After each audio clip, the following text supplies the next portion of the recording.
Hello everyone, welcome to my channel pro Guru Gyan. आज का session हमारा नेस्ट.जेएस के ऊपर होने वाला है। इस सेशन के अंदर हम ये भी बताएंगे कि नेस्ट.जेएस क्या है और इस सीरीज के अंदर हम कौन कौन से टॉपिक्स को कवर करने वाले हैं।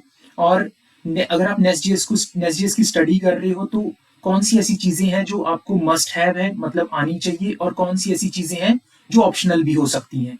ठीक है, let's jump into the session. What is the नेस्ट.जेएस?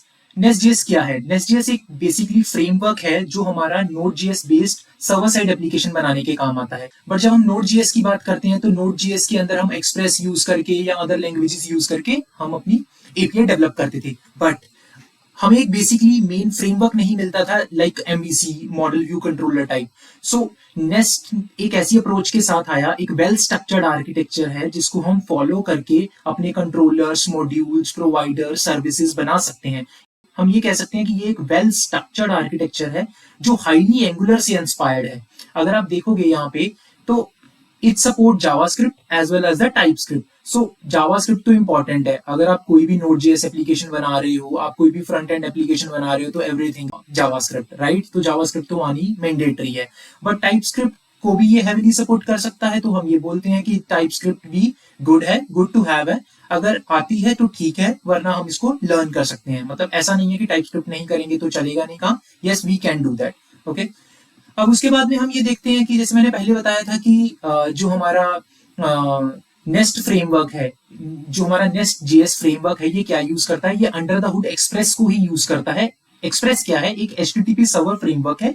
आपने अगर नोड.जेएस में कोई एपीआई डेवलप की है तो वहां पे भी आपने एक्सप्रेस को यूज किया होगा, राइट? अगर हम अभी नेस्ट.जेएस की बात करते हैं तो अंडर द हुड ये ऑटोमेटिकली यूज करता है एक्सप्रेस को। एक एब्स्ट्रैक्शन लेयर क्रिएट होती है, बट डेवलपर्स को एपीआई एक्सपोज्ड होती है, जिसकी वजह से उन एपीआई की मदद से हम अपना रिक्वेस्ट रिस्पॉन्स को एक्सेस कर सकते हैं। जब आप कंट्रोलर्स को बनाओगे, उसमें हैंडलर्स को बनाओगे, हैंडलर्स के अंदर आप रिक्वेस्ट और रिस्पॉन्स को पास करोगे, राइट? तो आप देखोगे कि आप एक्सप्रेस के मेथड्स को भी यूज कर सकते हो। तब हमें मोर क्लियर होगा कि ये as a abstraction layer use होता है, बट इसकी एपीआई डेवलपर को एक्सपोज्ड है।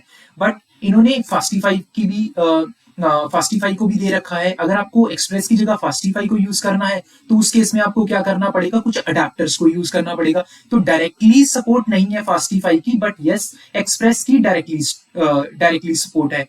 ठीक है, तो हमने ये जाना कि NestJS basically server side based NodeJS framework है, राइट? ये जावास्क्रिप्ट और टाइपस्क्रिप्ट को सपोर्ट करता है। अगर आपको कोई एपीआई डेवलप करनी है तो आप नेस्ट.जेएस को यूज करो और अपनी एपीआई को डेवलप कर लो। उसके बाद में हमने ये भी सीखा, ये एक्सप्रेस को यूज करता है अंडर द हुड और एक एब्स्ट्रैक्शन लेयर प्रोवाइड करता है। हम एक्सप्रेस के मेथड्स को यूज कर सकते हैं, राइट? और उसके बाद में हमने ये भी देखा कि फास्टिफाई क्या है। फास्टिफाई के थ्रू भी हम एक Fastify is also HTTP server framework, but इसको यूज करने के लिए हमें क्या करना पड़ेगा? हमें अडेप्टर्स को यूज करना पड़ेगा। अब हम बात करते हैं कि नेस्ट.जेएस के अंदर हम इंस्टॉलेशन कैसे कर सकते हैं। मुझे नेस्ट.जेएस का अगर स्कैफोल्डिंग करनी है तो मैं कैसे कर सकता हूँ? उस केस में हमें ये कमांड यूज करनी पड़ेगी, npm i-g@nestjs.cli। और उसके बाद में हमें नेक्स्ट कमांड क्या यूज करनी पड़ेगी? Nest new project name. It will automatically, ये हमारे ऑटोमेटिकली क्रिएट कर देगा किसको? पूरे के पूरे स्कैफोल्ड को। मतलब नेस्ट, ये दो कमांड यूज करने से हमारी, ये दो कमांड हम जब भी यूज करेंगे हमारी पूरी की पूरी स्ट्रक्चर क्रिएट हो जाएगी।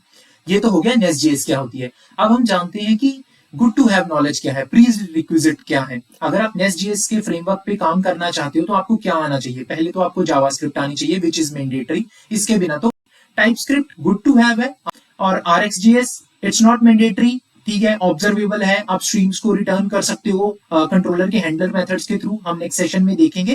बट अगर ये नहीं भी आता है, आप अपनी एपीआईज को डेवलप कर सकते हो, कोई प्रॉब्लम नहीं है। नोड.जेएस तो आनी ही चाहिए क्योंकि ये फ्रेमवर्क ही नोड.जेएस के ऊपर बेस्ड है, जो सर्वर साइड एपीआई को डेवलप करने के काम आता है। दूसरा, रेस्ट एपीआई का कॉन्सेप्ट आपको पता होना चाहिए, आपको एमवीसी का कॉन्सेप्ट पता होना चाहिए, मॉडल व्यू कंट्रोलर क्या होता है, मॉडल लेयर क्या होती है, व्यू लेयर क्या होती है, कंट्रोलर क्या होता है। एक्सप्रेस एक एचटीटीपी सर्वर फ्रेमवर्क है, आपको पता होना चाहिए। Fastify is not much required. अगर आपको Fastify as a HTTP server framework use करना है तो डेफिनेटली यू शुड, तो आपको ये सीखना पड़ेगा फास्टिफाई, राइट? उसके बाद में हम चलते हैं कि नेस्ट.जेएस के फंडामेंटल्स क्या हैं। नेस्ट.जेएस इस सीरीज के अंडर जितने भी अभी हम स्लाइड्स देखेंगे वो हम सब कवर करेंगे नेक्स्ट आने वाले सेशंस के अंदर।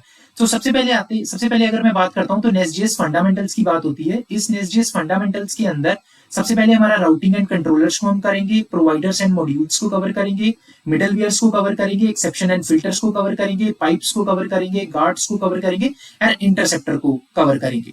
ठीक है, अब नेक्स्ट स्लाइड की अगर हम बात करें तो डेटाबेस के अंदर हम मोंगोडीबी को कवर करेंगे, मोंगूस को कवर करेंगे, टाइप ओआरएम के ऊपर सेशन करेंगे और प्रिज्मा के ऊपर भी। प्रिज्मा भी काइंड ऑफ ओआरएम है, not a kind of, it's a ORM. हम इसके ऊपर भी सेशन करेंगे। हम एंड टू एंड कनेक्ट करेंगे डीबीज के साथ अपनी जो भी हम एपीआई आने वाले सेशंस के अंदर डेवलप करेंगे, वहां पे हम कनेक्ट करेंगे। हम अपने एपीआई को डेटाबेस के साथ, मोंगो के साथ भी करेंगे, टाइप ओआरएम के साथ भी करेंगे और प्रिज्मा के साथ भी करेंगे। अब अगर हम नेक्स्ट स्लाइड पे चलते हैं तो नेक्स्ट स्लाइड में हम सिक्योरिटी को कवर करेंगे। सिक्योरिटी के अंदर हम ये देखेंगे कि हम ऑथेंटिकेशन कैसे कर सकते हैं, ऑथराइजेशन अपनी एपीआई के लिए कैसे कर सकते हैं, हम इनक्रिप्ट कैसे कर सकते हैं, हैशिंग कैसे कर सकते हैं, हेलमेट को यूज कैसे कर सकते हैं, सीक्यूआरएस पैटर्न्स को कैसे फॉलो कर सकते हैं एक अच्छा फ्रेमवर्क डेवलप करने के लिए, CSRF protection, rate limiting, mean to से अगर आपकी एपीआई फेल होती है तो कितनी बार उसके रीट्राइज होने चाहिए, ये सब चीजें हम आने वाले नेक्स्ट सेशंस में देखेंगे।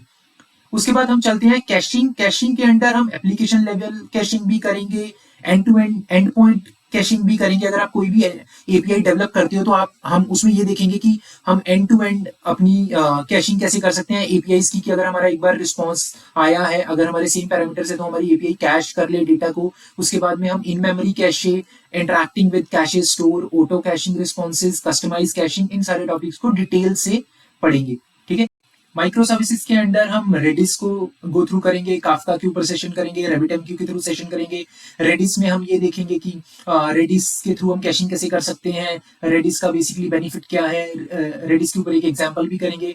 काफका के ऊपर, काफका इवेंट्स के ऊपर काम करेंगे, RabbitMQ के ऊपर काम करेंगे। उसके बाद में इस सीरीज के एंड में हम इसके कुछ बोनस पॉइंट्स के ऊपर भी काम करेंगे कि हम लॉगिंग कैसे अचीव कर सकते हैं। लॉगिंग के अंदर हम देखेंगे कि नेस्ट.js में हम कैसे थर्ड पार्टी लॉगिंग टूल्स को यूज करके कैसे हम लॉगिंग अचीव कर सकते हैं। लाइक विंस्टन एक लॉगिंग टूल है, हम उसको कैसे इंटीग्रेट करेंगे अपनी नेस्ट की एपीआई के अंदर। ऐसे मार्केट में बहुत सारे टूल्स हैं और हम सबको गो थ्रू करेंगे। उसके साथ हम GraphQL की सपोर्ट भी देखेंगे, हमारे नेस्ट.js में कैसे हम GraphQL को यूज कर सकते हैं। हम एक सेशन करके देखेंगे विद एग्जांपल के साथ। कुकीज को सेट करना है कंट्रोलर के थ्रू, कुकीज रिस्पॉन्स में कुकीज सेट करके भेजना, सेशन को हैंडल करना, फाइल अपलोड देखेंगे, HTTP मॉड्यूल्स के ऊपर काम करेंगे, वेब सॉकेट्स के ऊपर काम करेंगे और एपीआई डिप्लॉयमेंट। और एंड में हम ये भी देखेंगे कि जब हमारी एपीआई बन गई है और अब हम उस एपीआई को डिप्लॉय कैसे करेंगे। सो ये तो हमारा हो गया पूरा का पूरा नेस्ट.js क्या है, नेस्ट.js के अंदर प्री रिक्विजिट क्या है, नेस्ट.js के इस सीरीज के अंदर हम क्या क्या कवर करेंगे। तो आज का सेशन यहीं पे एंड करते हैं। If you like the session please hit the like and subscribe button. मिलते हैं नेक्स्ट सेशन के अंदर। Thank you.